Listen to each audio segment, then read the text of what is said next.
The first time Greg noticed something strange about Claire, it was during one of their usual family dinners with the Walkers, their longtime friends and neighbors.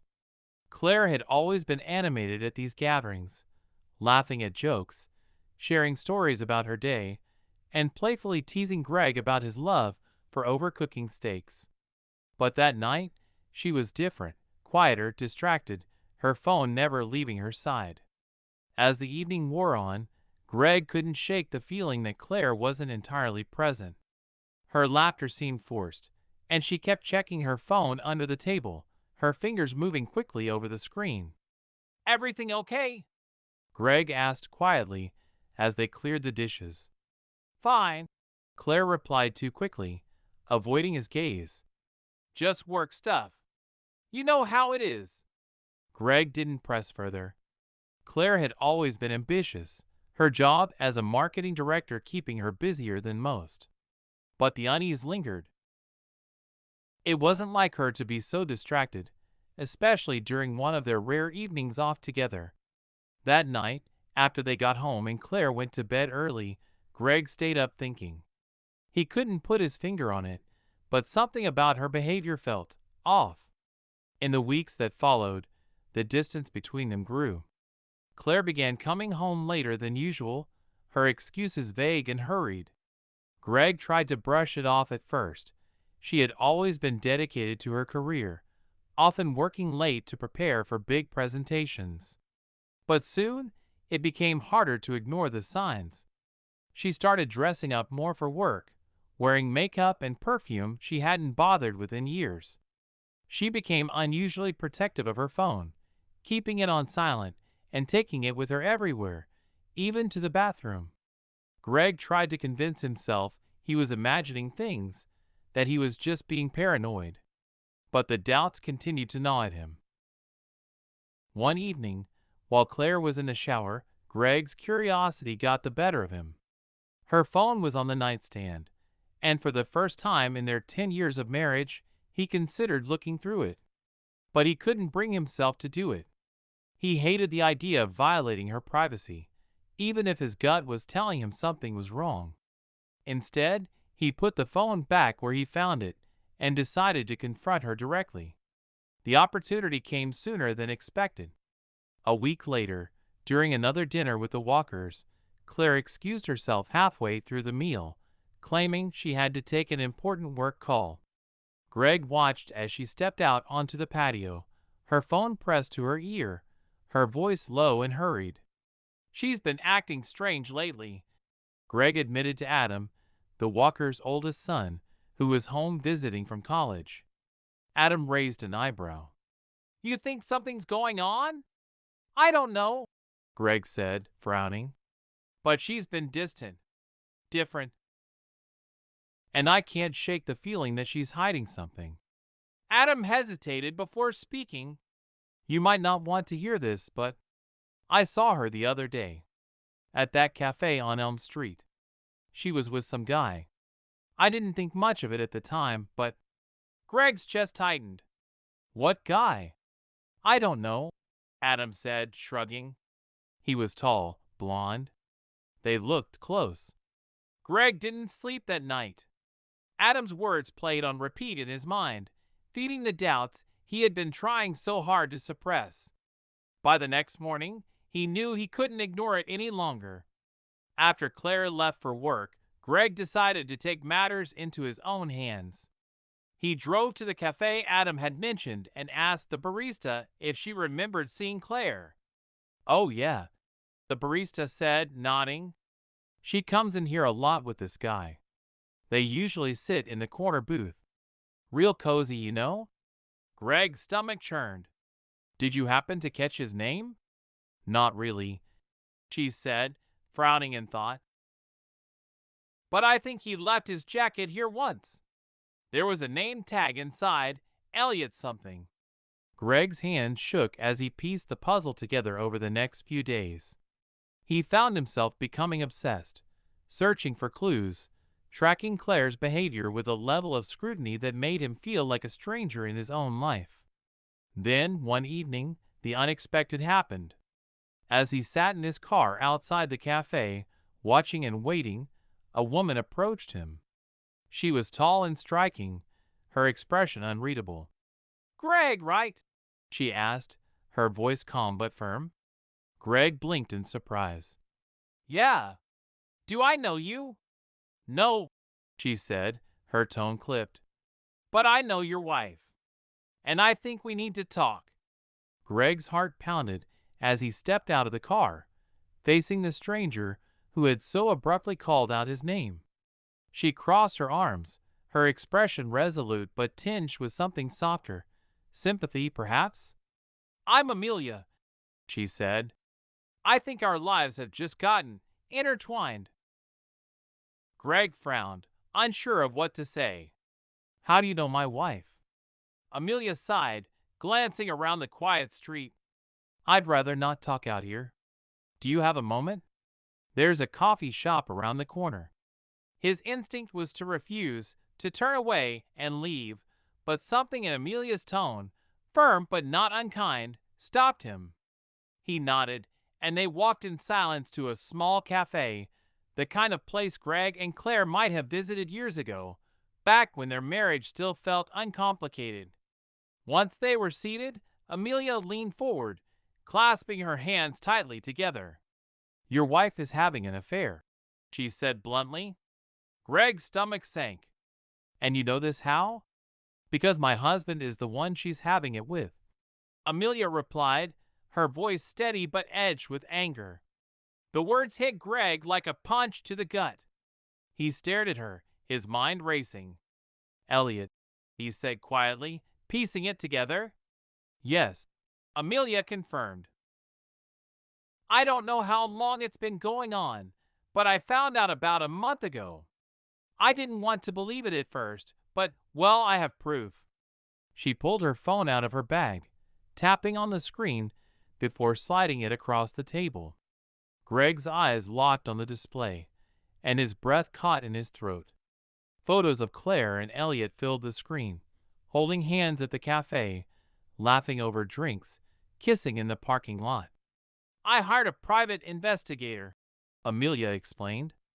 "I didn't want to jump to conclusions without knowing for sure." Greg felt a surge of anger at Claire, at Elliot, and himself for not seeing it sooner. But beneath the anger was a deep, aching sadness. The woman in those photos didn't look like the Claire he knew. Or maybe she did, and he had just been too blind to see it.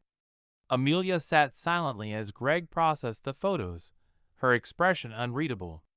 When he finally looked up, his voice was tight. "Why are you telling me this?" "Because I think you deserve to know," she said simply. "And because I'm tired of pretending this isn't happening. Elliot hasn't been honest with me, and I doubt Claire has been honest with you. I thought maybe we could help each other." Greg frowned. "Help each other how?" "I want to confront them," Amelia said, her tone sharpening. "Together. I think they've gotten too comfortable lying to us, and it's time we make them face the consequences." The idea sent a wave of unease through Greg. He wasn't sure if he was ready for a confrontation, especially one so direct. But at the same time, he couldn't deny that Amelia's proposal made sense. "I'll think about it," he said finally. Amelia nodded, sliding her phone back into her bag. "Take your time, but don't wait too long. They need to know that we're not fools." That night, Greg lay awake, staring at the ceiling. Amelia's words echoed in his mind, mingling with the images of Claire and Elliot. He felt like his entire world had shifted, leaving him unmoored and uncertain. When Claire came to bed, he feigned sleep, unwilling to face her. The thought of looking into her eyes and pretending everything was fine was unbearable. The next morning, as Claire got ready for work, Greg forced himself to speak. "Can we talk tonight?" he asked, his tone casual but firm. Claire hesitated, glancing at him in the mirror. "Sure," she said, her voice light. "What's on your mind?" "I'll tell you later," he said, brushing past her to pour himself a cup of coffee. Her smile faltered, but she didn't press him. Greg spent the day torn between anger and uncertainty. He wanted answers, but he wasn't sure if he was ready to hear them. By the time Claire returned home, his resolve had solidified. They sat in the living room, the air between them heavy with unspoken tension. "What's going on, Greg?" Claire asked. "Would you end things immediately, or try to work things out?" "Write in the comments." Her voice tinged with nervousness. "I think you already know," he said, his eyes boring into hers. She blinked, her smile fading. "What do you mean?" "I know about Elliot," Greg said bluntly. Claire froze, her face pale. "Greg, I can explain." "Don't," he interrupted, his voice sharp. "Don't lie to me, Claire. I've seen the photos. I know everything." Her shoulders slumped, and for a moment, she looked like she might cry. But then, to Greg's surprise, she straightened her spine and met his gaze. "Fine," she said quietly. "Yes, I've been seeing Elliot. But it's not what you think." Greg laughed bitterly. "Not what I think. So you're not sneaking around behind my back, meeting him at cafes and hotels? Because that's exactly what it looks like. I wasn't trying to hurt you," Claire said, her voice trembling. I felt like something was missing between us. And Elliot made me feel alive again." Greg stared at her, his anger boiling over. "Alive? You think cheating on me is the answer to whatever you felt was missing? Do you have any idea what you've done, Claire? To me? To us?" She looked away, tears streaming down her face. "I didn't mean for it to go this far," she whispered. "But it did," Greg said coldly. "And now you're going to have to deal with the consequences." Claire slept in the guest room that night, and Greg barely slept at all. By morning, he had made his decision. He called Amelia. "Let's do it," he said. Amelia's response was immediate. "Good. I've already got a plan." Greg sat in his car outside the cafe where it would all unfold, gripping the steering wheel so tightly his knuckles turned white. He had arrived early, too restless to wait at home. Beside him, Amelia scrolled through her phone, her face calm, but her eyes sharp with determination. "They'll be here soon," she said, glancing at the time. "Elliot told me he had a late meeting, but his car's GPS shows he's headed this way. Claire's probably meeting him here like usual." Greg nodded, his jaw clenched. The plan was simple. They would confront their spouses together, in public, where neither Claire nor Elliot could easily lie or deflect. But now that the moment was almost upon them, Greg wasn't sure if he could go through with it. "What if this doesn't change anything?" he asked, his voice tight. Amelia didn't look up from her phone. "It's not about changing anything," she said. "It's about getting the truth. They've taken that from us. We're taking it back." Her words steeled him. He took a deep breath and nodded. "Let's do this." Claire arrived first, stepping out of her car with the effortless confidence Greg had once admired so much. She didn't notice him or Amelia as she walked into the cafe, her phone in hand, her face lighting up as she spotted someone inside. Greg followed her gaze and saw Elliot seated in their usual corner booth, his smile wide as he stood to greet her. They embraced briefly before sitting down, their heads close as they began talking in hushed tones. "Showtime," Amelia said, her voice low but firm. They entered the cafe together, their presence immediately drawing attention. Claire's smile froze as she spotted Greg, her face paling as he strode toward the table. "Greg," she said, her voice tinged with forced surprise. "What are you doing here?" "Funny," Greg said, his tone icy. "I was about to ask you the same thing." Amelia stepped forward, her gaze locked on Elliot. "And you," she said sharply. This is what your late meetings look like. Elliot's face flushed, his composure cracking. Amelia, I can explain. Don't, she snapped, cutting him off. You've done enough already. The cafe grew quieter as the tension in the air became palpable. Other patrons exchanged glances, their curiosity evident, but Greg didn't care. His focus was entirely on Claire. How long? He demanded, his voice steady but cold. How long has this been going on? Claire swallowed hard, her eyes darting around as if searching for an escape. Greg, please, let's talk about this in private. No, Greg said firmly. We're doing this now. Right here. How long, Claire? She hesitated, her lips trembling. 6 months, she admitted finally. Greg felt as though the ground had been ripped out from under him. 6 months of lies, of deceit, of betrayal. He took a step back, shaking his head. Unbelievable, he muttered. Amelia turned her attention back to Elliot. And you? She asked, her voice razor sharp. How long have you been lying to me? Elliot shifted uncomfortably in his seat. Amelia, I didn't mean for it to happen. You didn't mean for it to happen? She interrupted, her tone dripping with sarcasm. You don't accidentally have an affair, Elliot. Claire reached for Greg's hand, but he pulled away. Greg, please, she said, her voice breaking. I know I messed up, but we can fix this. We can fix this? Greg repeated, his voice rising. You've been lying to me for half a year, Claire. You've been sneaking around, meeting him here, God knows where else, and now you think we can just fix this? How? I still love you, she said desperately, tears streaming down her face. I made a mistake, but it didn't mean anything. It was just a distraction. A distraction? Greg laughed bitterly. You destroyed our marriage for a distraction? The confrontation lasted another 10 minutes, though to Greg it felt like an eternity. By the time it was over, Claire and Elliot were both on the defensive, their protests and apologies blending into a cacophony of excuses that only deepened Greg's anger. Amelia, however, remained composed.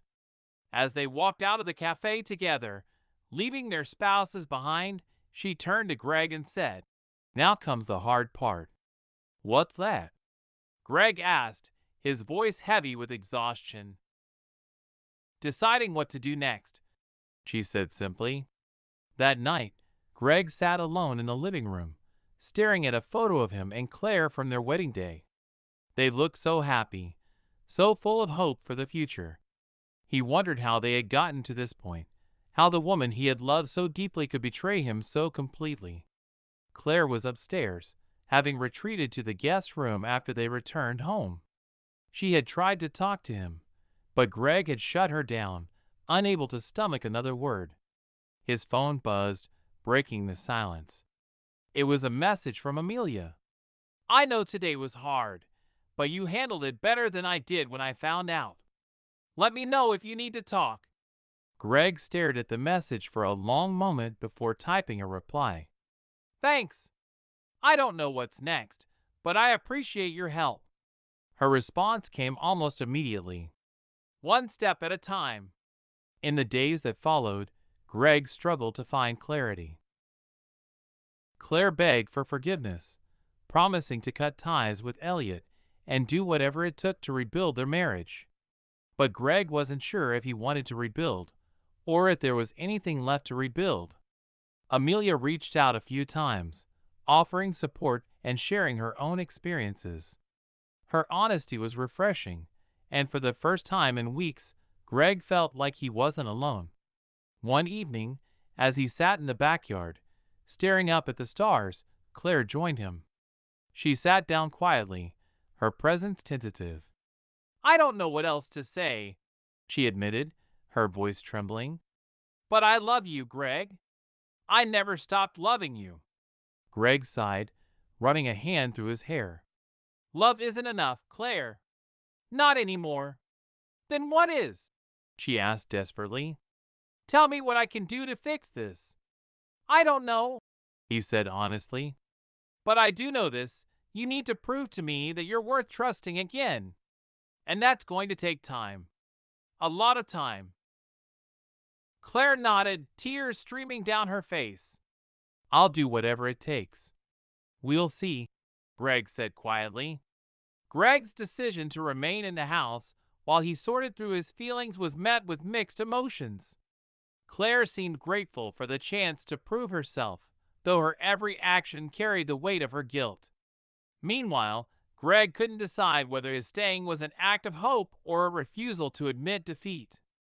Their once comfortable routines had become fraught with tension. Morning coffee, once shared with easy conversation, was now silent. Dinner was often eaten in separate rooms. Greg slept on the couch most nights, unable to bring himself to share a bed with Claire, even as she quietly asked if he would return to their room. Claire tried in small ways to show her remorse. She cooked his favorite meals, cleaned the house meticulously, and left handwritten notes on his desk at work, filled with apologies and promises to make things right. But none of it seemed to penetrate the wall Greg had built around himself. One evening, Greg found himself staring at one of her notes, crumpled on the coffee table where he'd tossed it. I know I've hurt you in ways I can never fully fix, but I want to try. Please let me show you I can be better. It wasn't the note itself that got to him, but the realization of how tired he was, of the anger, the mistrust, the endless cycle of questions with no satisfying answers. He knew he needed clarity, but he didn't know where to find it. Greg decided to call Amelia.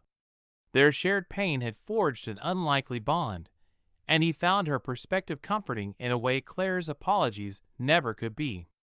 They met at a park, sitting on a bench overlooking a small pond.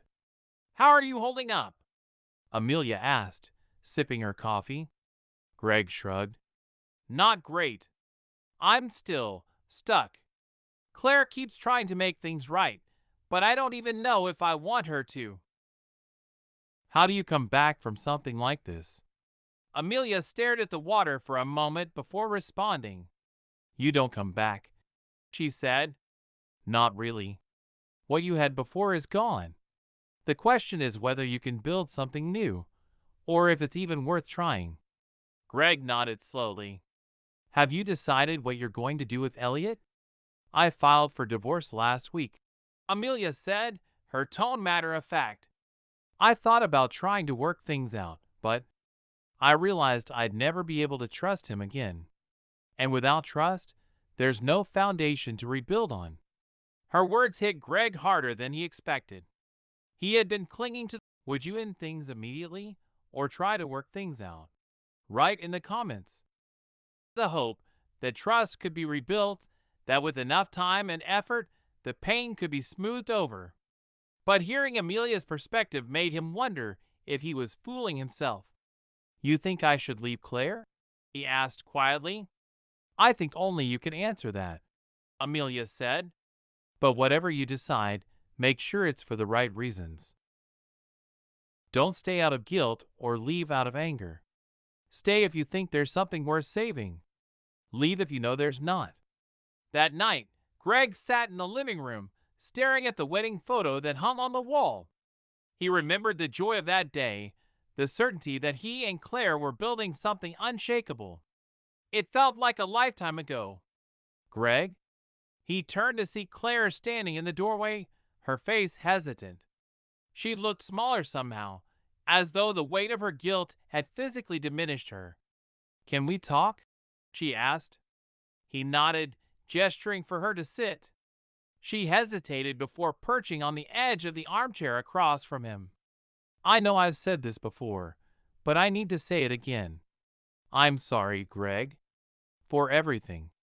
For betraying you, for lying to you, for making you feel like you weren't enough.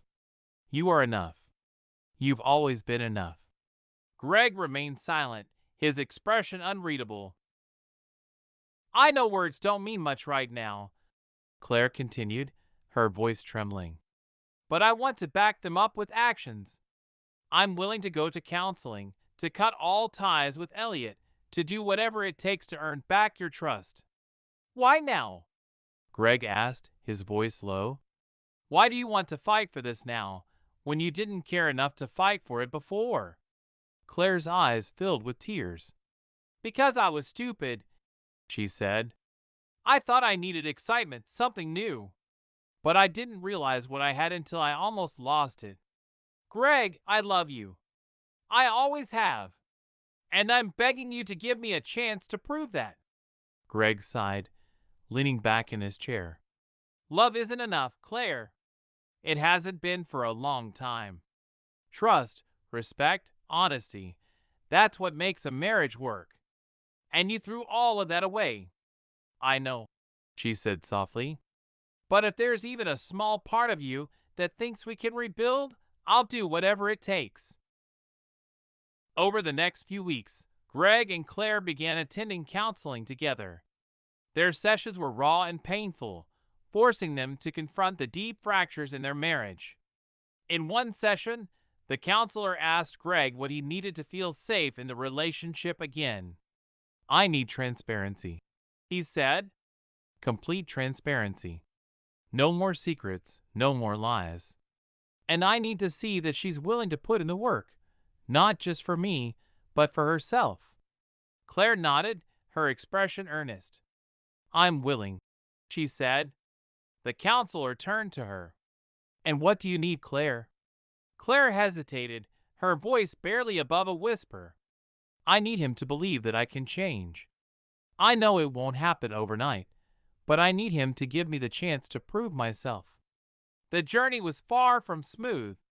There were days when Greg felt hopeful, when Claire's actions seemed to align with her words. But there were also days when the weight of her betrayal felt insurmountable, when every glance at her reminded him of what she had done. Amelia's words stayed with him, echoing in his mind during the hardest moments. Don't stay out of guilt or leave out of anger.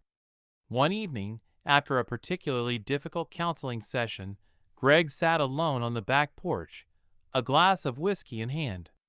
Claire joined him, sitting quietly beside him.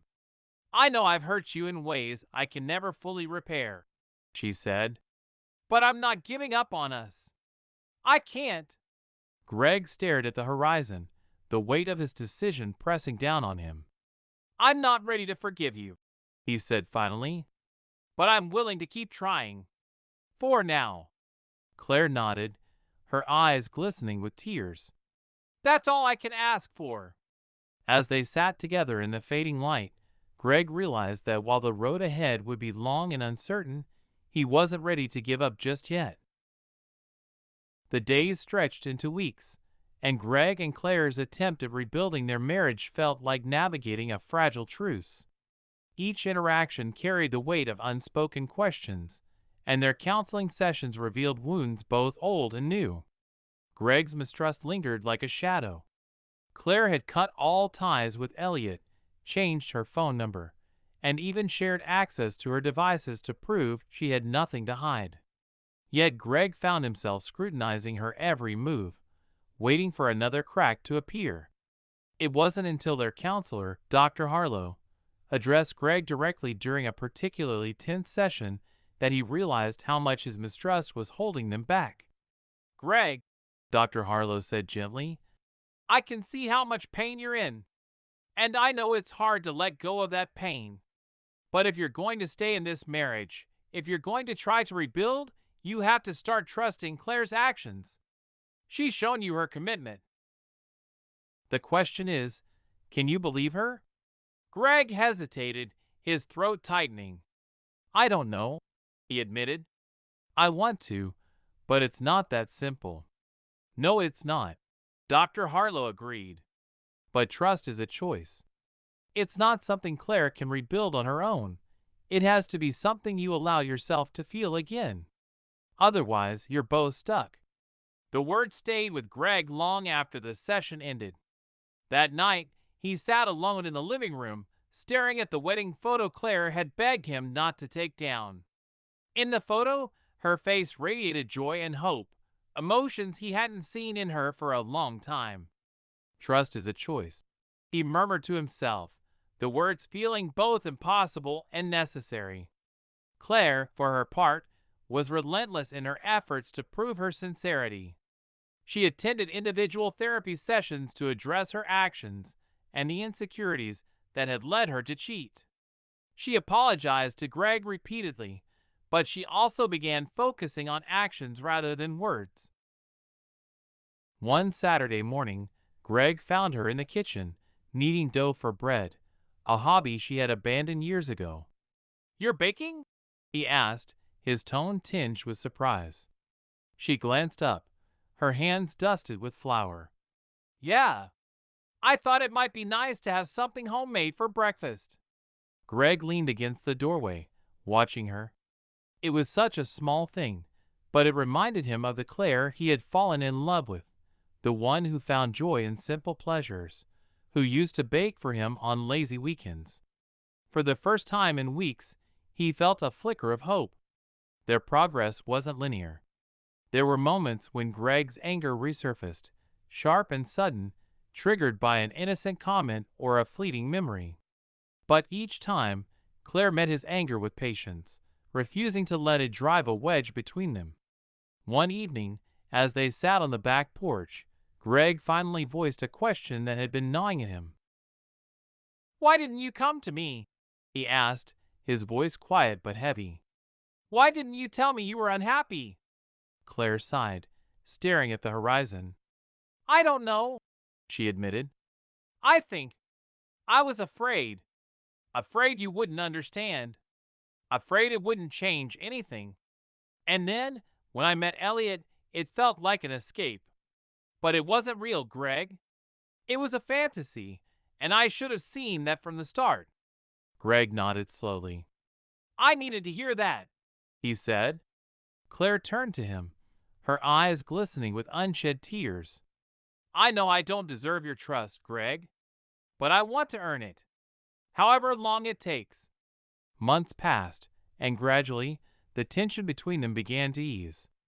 They started sharing small moments of connection again, a shared laugh over a movie, a quiet conversation on a Sunday morning, the way Claire's hand brushed his when they walked side by side. It wasn't the same as before, but it didn't have to be. As Greg came to realize, the goal wasn't to return to what they had been, but to build something new. One evening, as they sat at the dining table finishing dinner, Greg reached for Claire's hand. She looked at him in surprise, her eyes searching his face. "I've been thinking," he said, his voice steady, "about us, about what we've been through. And I think I'm ready to try. Really try." Claire's breath caught. "You mean that?" "I do," Greg said. "But this time, we do it together. No more secrets. No more pretending. We rebuild one day at a time." Claire nodded, tears streaming down her cheeks. "I promise, Greg. I'll do whatever it takes." Their journey wasn't perfect. There were setbacks, moments of doubt, and lingering scars that refused to fade completely. But with each passing day, they grew stronger, individually and as a couple. Greg found himself rediscovering the reasons he had fallen in love with Claire in the first place, and Claire learned to confront her own insecurities rather than running from them. 1 year after the confrontation at the café, Greg and Claire celebrated their anniversary with a quiet dinner at home.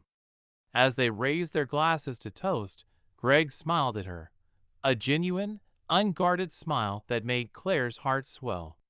"To second chances," he said. "To second chances," Claire echoed, her voice filled with gratitude. For the first time in a long time, Greg felt at peace. Their marriage wasn't perfect, but it was real. And for both of them, that was enough.